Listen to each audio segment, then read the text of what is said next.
right? To whom do we support? To whom do we listen? To whom do we gather with? For whom do we vote? Because there's a cultural war going on in Australia and in America and many nations, and we get a vote, not just a political vote, but we choose our elites on the basis of who do we give attention to, whose TV shows do we watch, whose movies do we watch, whose books do we read, whose blogs do we read, whose live streams do we watch, what communities do we join, right? We get to choose our elites. We get to choose our vote, what we support, whether we want to support the coalition, the fringe, or if we want to identify with the core of our nation. So don't completely withdraw from America or Australia. Make good choices. We're in a new age. You can call this the attention economy. All right. So, to whom do you give your attention? That's incredibly important. And advertising is part of the attention economy. Journalism, politics, live streaming, social media, all part of the attention economy. Reading here, Charlie Warzel, writing a column in the New York Times. I talked to the Cassandra of the internet age. The internet rewired our brains. He predicted it would. So Michael Goldhaber. And he saw the following things coming: the complete dominance of the internet, increased shamelessness in politics, terrorists co-opting social media, the rise of reality TV, personal websites, oversharing, personal essays, fandoms, the online influencer culture, and the near destruction of our ability to focus. Well, we haven't arrived at that. My ability to focus has not been impaired by the internet. My ability to read, long, thick books has not been impaired by the internet. So people need to make wise choices. For example, I leave my phone on Do Not Disturb. So if you're jumping every time your phone beeps or rings, it's not easy to maintain your focus on what's important. So often the urgent crowds out the important.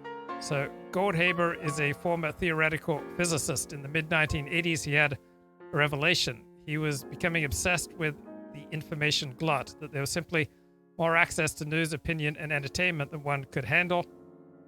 And so he realized one of the most finite and precious resources in the world is human attention. So every single action we take, from calling our grandparents, cleaning our kitchen, scrolling through our phones, it's a transaction.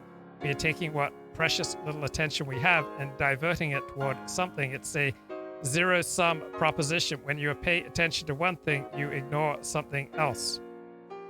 So attention is highly desirable, and those who want it tend to want as much as they can possibly get. This causes deepening inequality. When you have attention, you have power. Some people will try to get huge amounts of attention, and they won't necessarily use it in positive ways.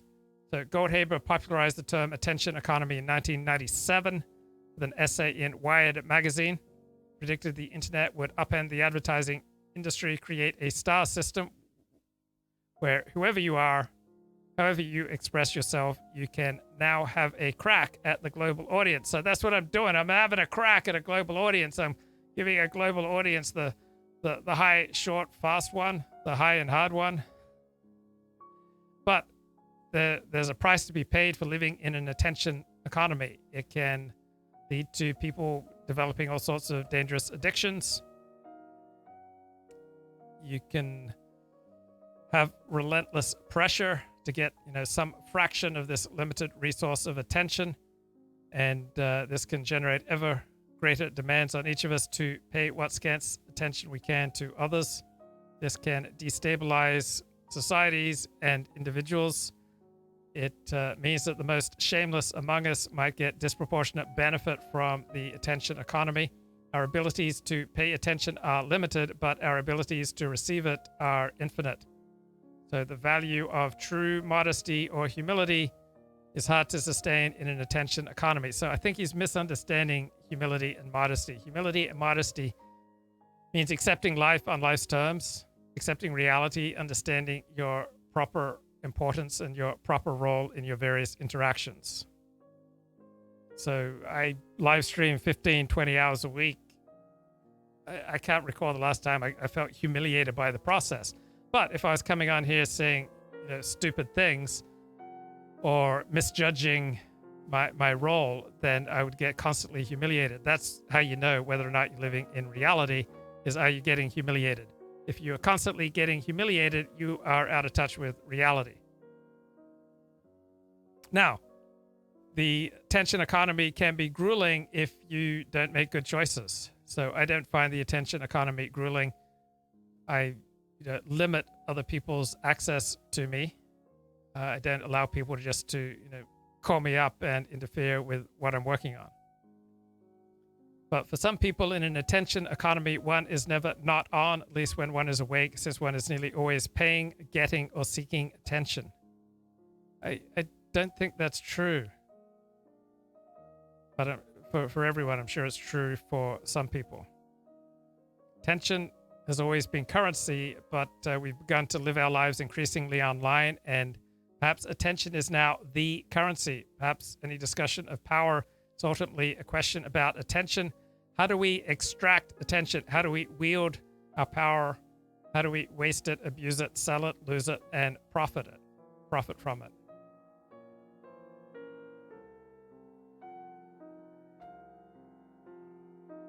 So there are many desperate and disparate people out there, desperate for attention. We've got a glut of selfies and videos from QAnon supporters, militia members, COVID-19 deniers.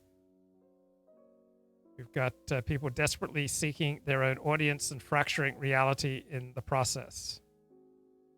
Nuanced policy discussions, he complains, have been simplified into meaningless slogans to travel farther online. Politicians stake out more extreme positions to commandeer news cycles.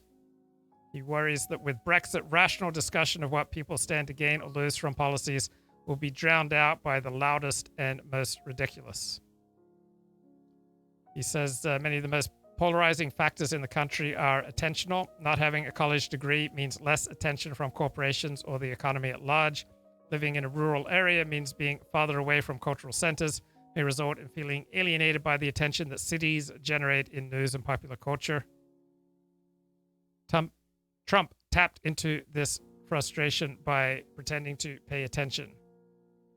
He acknowledged his supporters who feel they deserve attention and aren't getting any. He worries we fail to acknowledge that we live in a roaring attention economy. Attention is a limited resource, so pay attention to where you pay attention. It's not a question of sitting by yourself and doing nothing, but asking, how do you allocate the attention you have in more focused, intentional ways? Who do we amplify? Who do we pay attention to? And think socially. What are the implications? We struggle to attune ourselves to groups of people who feel they're not getting the attention they deserve. Attention is like the air we breathe. It's vital, but largely invisible. And we may well feel, if we spend a lot of time on Twitter, as if our attention has become polluted. Maybe the quality of our ability to pay attention has been diminished. Maybe we become so reliant on constant stimuli from our connected online world that you find yourself frequently out of touch with real people around you. You can't escape the attention economy, but we can explore ways our attention is generated, manipulated, valued, and degraded.